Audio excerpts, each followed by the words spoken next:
नमो नमः।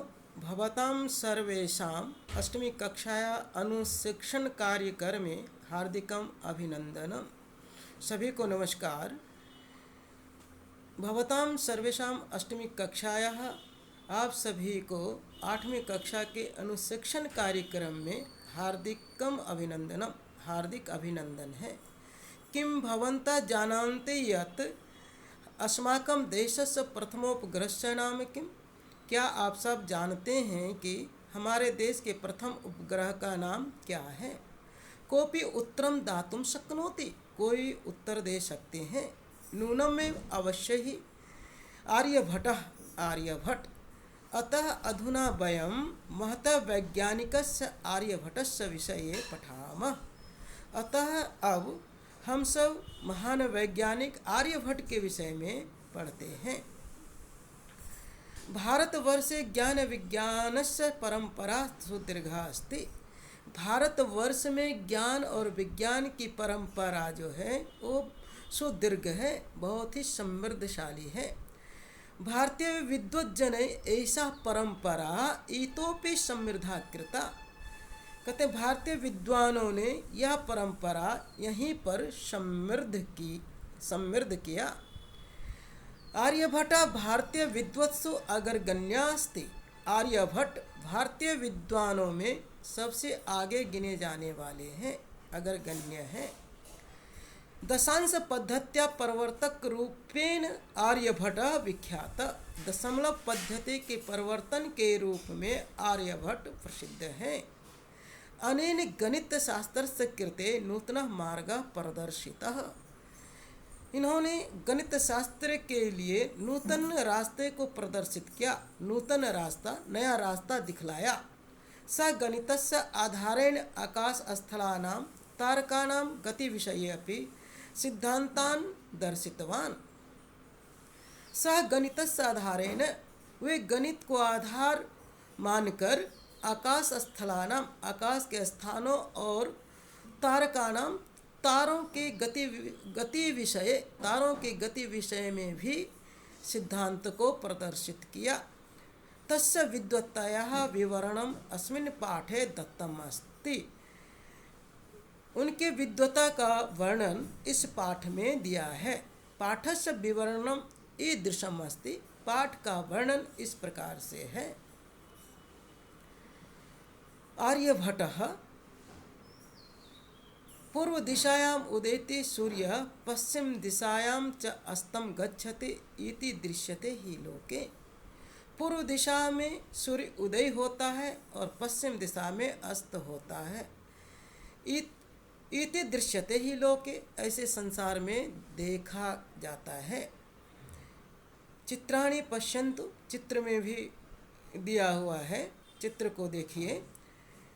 प्रथम चित्रम सूर्य उदयस्य अस्ति। द्वितीय चित्रम सूर्य अस्त अस्ति। यस्मिन्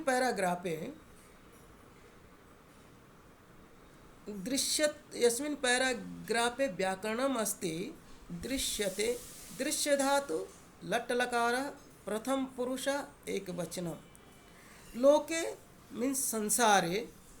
जगति, उदेति मीन्स अस्तम गच्छति।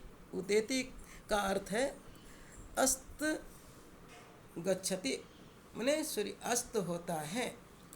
अब अवबुद्ध प्रश्न अस्ति। सूर्य कस्यां दिशायां उदेति? पूर्व दिशा में। सूर्य किस दिशा में उदय होता है? उत्तरम अस्ति, पूर्व दिशा में। द्वितीयः प्रश्न अस्ति। सूर्य कस्यां दिशायां अस्तं गच्छति? सूर्य किस दिशा में अस्त होता है, अर्थात सूर्य किस दिशा में डूबता है? पश्चिम दिशा में। तृतीयः प्रश्न अस्ति। उदेति इति पदस्य विलोम पदम किम? उदेति शब्द का विलोम पद क्या है? अस्तं गच्छति, अस्त होता है। अग्रे चलामः।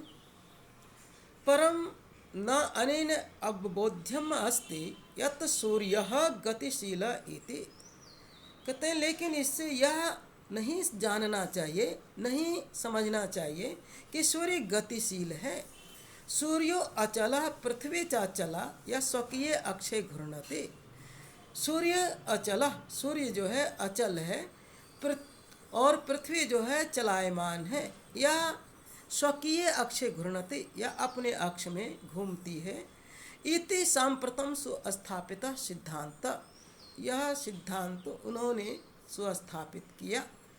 सिद्धांतोऽयं प्राथमेन येन प्रवर्तितः स आसीत् महान् गणितस्य ज्योतिषश्च आर्यभट्टः। कहते हैं यह सिद्धांत को सबसे पहले जिसने प्रवर्तित किया, जिसने प्रवर्तित मीन्स जिसने लागू किया, वे थे महान गणितज्ञ और ज्योतिषविद और ज्योतिष विद्या को जानने वाले आर्यभट्ट। यस्मिन् पैराग्राफे ये व्याकरणम अस्ति अवबोध्यम अव उपसर्ग पूर्वक बुद्ध धातु ल्यप प्रत्यय अस्ति। सूर्यो अचलः, सूर्यः जमा अचलः, सूर्यः अचलः। सिद्धांतो अयम, सिद्धांतः जमा अयम, सिद्धांतो अयम संधि विच्छेदः अस्ति। ज्योतिर्विच्चः, ज्योतिः प्लस विद् जमा च, ज्योतिर्विच्च। प्रश्नाः सन्ति। प्रथम प्रश्न अस्ति सूर्य गतिशीलः अचलः वा। पहला प्रश्न है सूर्य गतिशील है या अगतिशील है, अचल है, नहीं चलता है। उत्तरः अस्ति अचलः, अचल। द्वितीय प्रश्न अस्ति स्वकीय अक्षे का घूर्णति, अपने अक्ष में कौन घूमती है? पृथ्वी, पृथ्वी जो है अपने अक्ष में घूमती है। तृतीय प्रश्न महान गणितज्ञ ज्योतिषविद कः आसीत्, महान गणितज्ञ और ज्योतिष विद्या को जानने वाले वे कौन थे? आर्यभट्ट। उत्तरम अस्ति आर्यभट्ट, आर्यभट्ट। चतुर्थ प्रश्न आर्यभट्टेन कः सिद्धांतान् प्रवर्तितः, आर्यभट्ट ने कौन सा सिद्धांत प्रवर्तित किया, कौन सिद्धांत उन्होंने प्रवर्तित किया? कहते हैं सूर्यो अचलः पृथ्वी च अचला या स्वकीय अक्षय घूर्णति इति सिद्धांत आर्यभट्टेन प्रवर्तितः। कहते हैं सूर्य अचल है और पृथ्वी जो है वो चलायमान है, या स्वकीय अक्षय घूर्णति, या अपने अक्ष में घूमती है। यह सिद्धांत आर्यभट्ट ने प्रदर्शित किया। अग्रे चलामः। पृथ्वी स्थिरा वर्तते इति परंपरा प्रचलिता, रूढ़ि तेन प्रत्यादृष्टा। पृथ्वी स्थिरा वर्तते, पृथ्वी स्थिर है, यह परंपरा प्रचलित थी। रूढ़ि तेन प्रत्यादिष्टा, इस रूढ़ि परंपरा को उन्होंने खंडन किया, विरोध किया। प्रत्यादिष्टा मीन्स खंडन किया या विरोध किया। तेन उदाहृतम, उन्होंने उदाहरण दिया। यत गतिशीलायाम नौकायाम उपविष्टः मानवः नौकाम स्थिराम अनुभवति। उन्होंने उदाहरण दिया कि गतिशील नौका में बैठा हुआ मानव नौका को स्थिर अनुभव करता है। अन्यांच पदार्थान गतिशीलान अवगच्छति, और दूसरे पदार्थ को गतिशील जानता है, गतिशील समझता है। अयमेव गतिशीलायाम पृथिव्याम अवस्थितः मानवा, इसी प्रकार से गतिशील पृथ्वी पर रहता हुआ मानव पृथ्वी स्थिरा अनुभवति, पृथ्वी को स्थिर अनुभव करता है। सूर्य ग्रहान च गतिशीलान वेत्ति, सूर्य और ग्रहों को गतिशील समझता है, जानता है। यस्मिन् पैराग्राफे व्याकरणम अस्ति प्रत्यादिष्टा, प्रति प्लस आदिष्टा। स्थिरा अनुभवति, स्थिराम जमा अनुभवति, स्थिराम अनुभवति। सूर्यादि ग्रहान, सूर्यधन आदि ग्रहान, सूर्यादि ग्रहान। अवगच्छति, अवसर्ग पूर्वक गम धातुः लट् लकारः प्रथम पुरुषः। अब गच्छति में अब उपसर्ग पूर्वक गम धातु है और लट लकार का प्रथम पुरुष का एक वचन है। अवस्थितः अब उपसर्ग पूर्वक अस्था धातु कतः प्रत्यय अस्ति। अवस्थित शब्द में अब उपसर्ग पूर्वक अस्था धातु और कतः प्रत्यय है। वेत्ति विद्य धातु लट् लकार प्रथम पुरुषः एक वचनम। वित्त शब्दस्य वित्त धातु लट् लकार प्रथम पुरुषः एक वचनम अस्ति। वेति शब्द में विद्य धातु और लट् लकार प्रथम पुरुष का एक वचन है। यस्मिन् पैराग्राफे प्रश्नाः सन्ति। पृथ्वी स्थिरा वर्तते इति परंपरा प्रचलिता रूढ़ि केन प्रत्यादिष्टा। पृथ्वी स्थिर है यह परंपरा प्रचलित थी। इस रूढ़ि परंपरा को किसने खंडन किया, किसने विरोध किया। उत्तरम अस्ति आर्यभट्टेन, आर्यभट्ट के द्वारा। आर्यभट्ट ने इस रूढ़ि परंपरा को खंडन किया। द्वितीय प्रश्न अस्ति गतिशीलायां नौकायां उपविष्टः मानवः नौकां कीदृशां अनुभवति। कि गतिशील नौका में बैठा हुआ मानव कैसा अनुभव करता है। स्थिर अनुभव करता है।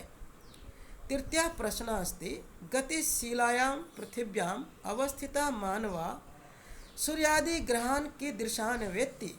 कहते हैं गतिशील पृथ्वी पर रहता हुआ मानव सूर्यादि ग्रहों को वो कैसा समझता है, कैसा जानता है। गतिशीलान, गतिशील माने चलायमान, अग्रे चलाम। 476 वर्षे ख्रीष्टावदे षड् सप्त अधिक चतुस्शततमे वर्षे आर्यभट्टः जन्म लब्धवान् इति तेनैव विरचिते आर्यभट्टम् इत्यस्मिन् ग्रंथे उल्लिखितम्। 476 ईस्वी सन में आर्यभट्ट ने जन्म लिया।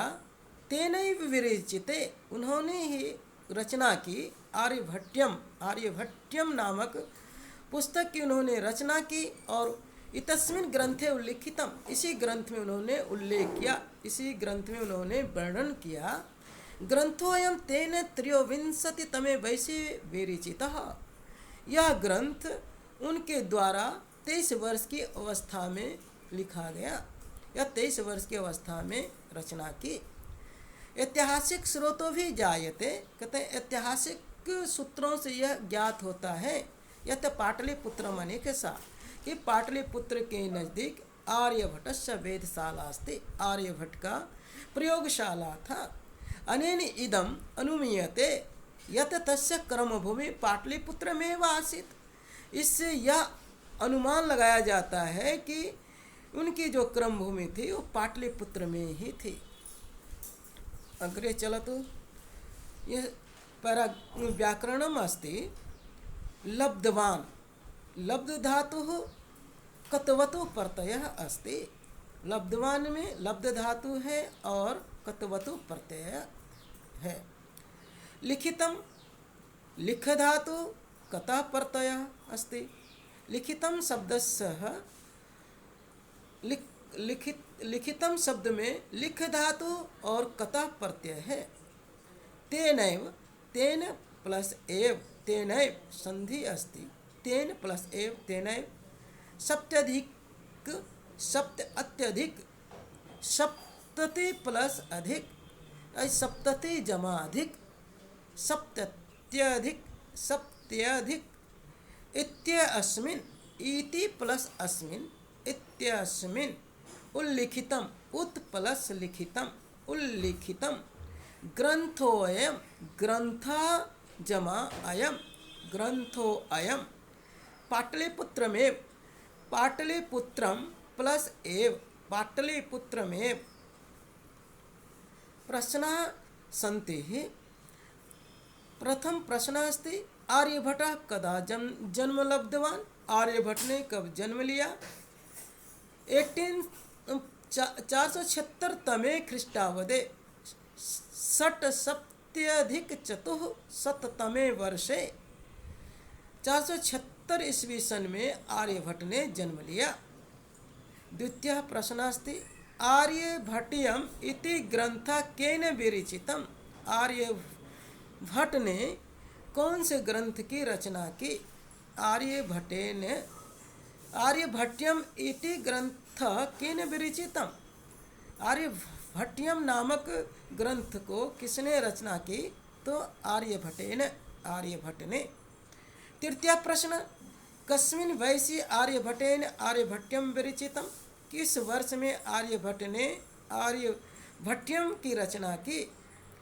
आर्यभट्टियम पुस्तक की रचना किस अवस्था में की। त्रयोविंशतितमे वयसि 23 वर्ष की अवस्था में उन्होंने आर्यभट्टियम नामक पुस्तक की रचना की। चतुर्थ प्रश्न अस्ति आर्यभट्टस्य वेधशाला कुत्र आसीत्। आर्यभट्ट की प्रयोगशाला कहाँ थी। पाटलिपुत्रम निकषा, पाटलिपुत्र के नज़दीक अर्थात पटना के नज़दीक। अग्रे चलतु भवन्तः। आर्यभट्टस्य योगदानं गणित ज्योतिषा संबंधम वर्तते। आर्यभट्ट का योगदान गणित और ज्योतिष से संबंधित है। यत्र संख्यानाम आकलनम महत्वम आदधाते, जहाँ पर संख्याओं का आकलन का महत्व रखता है। आर्यभट्ट फलित ज्योतिष शास्त्रे न विश्वसिति समः। आर्यभट्ट फलित ज्योतिष शास्त्र में विश्वास नहीं रखते थे या विश्वास नहीं करते थे। गणितीय पद्धत्या कृतम, गणित पद्धति के द्वारा किया हुआ आकलन आधृत्य, गणित पद्धति के द्वारा किया हुआ आकलन को आधार मानकर एवं तेन प्रतिपादितम, उन्होंने प्रतिपादित किया यत ग्रहणे राहु केतु नामको दानवो नास्ति। उन्होंने प्रतिपादित किया कि ग्रहण में राहु और केतु नाम के 2 राक्षसों का कोई कारण ही नहीं है।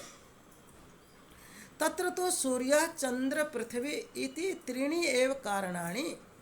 कहते वहाँ पर तो सूर्य चंद्रमा और पृथ्वी ये 3 ही कारण हैं। यस्मिन् पैराग्राफे व्याकरणम अस्ति महत्वम महत् धन त्वा प्रत्यय अस्ति। महत् शब्द और त्वा प्रत्यय अस्ति। महत्वम कृतम क्री धातु कतः प्रत्यय अस्ति कृतम। नास्ति यत्र संधि अस्ति न प्लस अस्ति न धन अस्ति नास्ति। प्रश्नाः सन्ति। प्रथम प्रश्न अस्ति आर्यभट्टस्य योगदानं केन संबंधम वर्तते। आर्यभट्ट का योगदान किससे संबंधित है। गणित ज्योतिषा, गणित और ज्योतिष से संबंधित है। द्वितीय प्रश्न आर्यभट्ट कस्मिन् न विश्वसिते स्म। आर्यभट्ट किसमें विश्वास नहीं करते थे। फलित ज्योतिष शास्त्र, फलित ज्योतिष शास्त्र में वे विश्वास नहीं करते थे। तृतीय प्रश्न ग्रहणे कानि त्रीणि एव कारणानि। ग्रहण में कौन से वे 3 ही कारण हैं। सूर्य चंद्र पृथ्वी इति त्रीणि कारणानि सन्ति। सूर्य चंद्रमा और पृथ्वी ये ही 3 कारण हैं। चतुर्थ प्रश्न अस्ति ग्रहणे राहु केतु नामको दानवो कारणम अस्ति न वा। कहते हैं ग्रहण में राहु और केतु नामक जो 2 दानव हैं उसका कारण है या नहीं। नास्ति नहीं है। उत्तरम अस्ति नास्ति नहीं है। अग्रे चलतु। सूर्यं परितः भ्रमत्या पृथिव्या चंद्रस्य परिक्रमा पथेन संयोगात् ग्रहणं भवति। यथा चित्रं पश्यतः द्वे चित्रशतः सूर्यं परितः भ्रमत्या, सूर्य के चारों तरफ घूमते हुए पृथ्वी चंद्रस्य परिक्रमा पथेन, कहते हैं चंद्रमा के परिक्रमा के पथ में संयोगात, जब संयोग होता है, जब उसके रास्ते में चला जाता है तो ग्रहणम भवति, वहाँ पर ग्रहण होता है। यदा पृथिव्या छायापातेन चंद्रस्य प्रकाशः अवरुध्यते, जब पृथ्वी की छाया चंद्रमा छाया पड़ने से चंद्रमा का प्रकाश जब रुक जाता है, तदा चंद्रग्रहण भवति, तब वहाँ चंद्रग्रहण होता है। तथैव पृथ्वी सूर्यो मध्य समागतस्य, उसी प्रकार से जब पृथ्वी सूर्य के मध्य में आ जाती है, चंद्रस्य छायापातेन, और चंद्रमा की छाया जब पड़ती है, सूर्य से ग्रहणम दृश्यते, वहाँ पर सूर्य ग्रहण दिखलाई देता है, जैसा कि यह चित्र में दिखलाया गया है। अग्रे प्रश्नाः सन्ति, चंद्रग्रहण कथम भवति, चंद्रग्रहण कैसे होता है।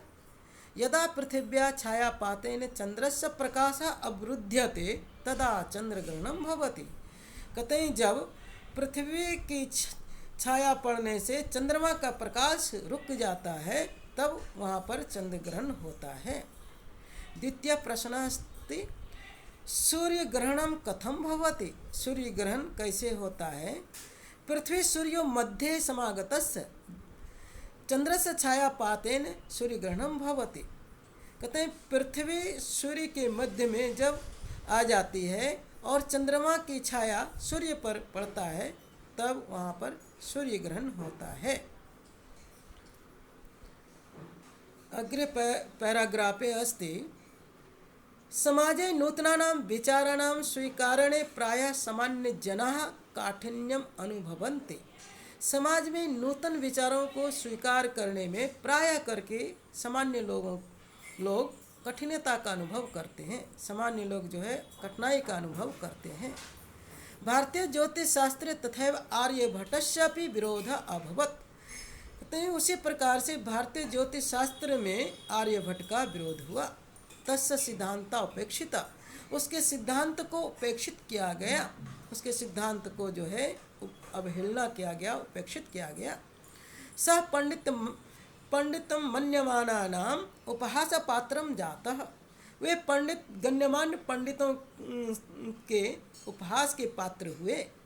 पुनरपि तस्य दृष्टि कालातीत गामिनी दृष्टा, फिर भी उनकी दृष्टि जो थी वो दूरगामिनी देखी गई। पुनरपि, फिर भी उनकी जो दृष्टि थी, उनकी जो देखने की शक्ति थी, वो लंबी कालातीत गामिनी, उन्हें कालातीत मने लंबे समय तक देखने वाली देखी गई। आधुनिके वैज्ञानिके तस्मिन् तस्य च सिद्धान्ते समादरः प्रकटितः, आधुनिक वैज्ञानिक भी उसके उस सिद्धांत को आदरपूर्वक प्रकट किया। यस्मादेव कारणात् अस्माकं प्रथमो ग्रहस्य नाम आर्यभट्टः इति कृतम्। यस्मादेव कारणात्, कहते इसी कारण से हमारे प्रथम उपग्रह का नाम आर्यभट्ट किया गया या आर्यभट्ट रखा गया। व्याकरणम अस्ति, तथैव शब्दः अस्ति, संधि अस्ति, तथा प्लस एव तथैव। आर्यभट्टस्यापि, आर्यभट्टस्य जमा अपि, आर्यभट्टस्यापि। पुनरपि, पुनः प्लस अपि, पुनरपि संधि अस्ति। कालातीत गामिनी, काल प्लस अतिगामिनी, कालातीत गामिनी। अस्मात् देव, अस्मात् धन एव अस्मादेव संधि अस्ति। प्रथमो उपग्रहस्य, प्रथम प्लस उपग्रहस्य, प्रथमोपग्रहस्य। जातः जनधातु कतः प्रत्यय अस्ति, जात शब्दस्य जनधातु कतः प्रत्यय अस्ति। जात शब्द में जनधातु और कतः प्रत्यय है। मन्याम नाम, मन धातु सानच प्रत्यय षष्ठी विभक्ति बहुवचनम अस्ति। मान्यानाम में मन धातु है और सानच प्रत्यय है, षष्ठी विभक्ति का बहुवचन है। प्रश्नाः सन्ति, प्रथम प्रश्नः अस्ति, सामान्य जनाः कस्मिन् काठिन्यम अनुभवन्ति, सामान्य लोग किसमें कठिनता का अनुभव करते हैं। नूतनानां विचाराणां स्वीकारणे, नूतन विचारों को स्वीकार करने में, अपनाने में कठिनता का अनुभव करती हैं। द्वितीय प्रश्न, भारतीय ज्योतिष शास्त्रे कस्य विरोधः अभवत्? भारतीय ज्योतिष शास्त्र में किसका विरोध हुआ? आर्यभट्टस्य, आर्यभट्ट का। तृतीय प्रश्न अस्ति कस्य सिद्धांत उपेक्षित? किसके सिद्धांत को उपेक्षित किया गया? आर्यभट्टस्य, आर्यभट्ट के सिद्धांत को उपेक्षित किया गया। चतुर्थ प्रश्न, आर्यभट्ट केषाम उपहास पात्रम जातम? आर्यभट्ट किसके उपहास के पात्र हुए? पंडितम मन्यमानानाम, गण्यमान्य पंडितों के उपहास के पात्र हुए। पंचम प्रश्न अस्ति आधुनिके वैज्ञानिके कस्मिन् समादरः प्रकटितः? आधुनिक वैज्ञानिकों ने किसको आदरपूर्वक प्रकट किया? आर्यभट्टे तस्य सिद्धांते, आर्यभट्ट को और उसके सिद्धांतों को उन्होंने, आधुनिक वैज्ञानिकों ने आदरपूर्वक प्रकट किया। अग्रे चलतु भवन्तः, आगे चलते हैं। वस्तुतः भारतीयाः गणित परंपरायाः अथा च विज्ञान परंपरायाः असौ एकः शिखर पुरुषः आसीत्। वस्तुतः वास्तविक रूप से भारतीय परंपरा और गणित परंपरा के वे एक शिखर पुरुष थे, उन्हें उच्च कोटि के पुरुष थे। कहते हैं वस्तुतः भारतीयाः गणित परंपरायाः च विज्ञान परंपरायाः असौ एक शिखर पुरुषः आसीत्। वास्तविक रूप से भारतीय गणित परंपरा और विज्ञान परंपरा के वे एक शिखर पुरुष थे, उच्च कोटि के विद्वान थे, उच्च कोटि के पुरुष थे। यस्मिन् पैराग्राफे व्याकरणम् अस्ति, असौ अदस्य मूल शब्दः अस्ति। अदस्य मूल शब्दः एकवचनम् एषः अयम्। प्रश्नास्ति भारतीयाः गणित परंपरायाः विज्ञान परंपरायाः च कः शिखर पुरुषः आसीत्? भारतीय गणित परंपरा और विज्ञान परंपरा के कौन शिखर पुरुष थे? तो उत्तरम अस्ति आर्यभट्टः, आर्यभट्ट। शुभम अस्तु, धन्यवादः।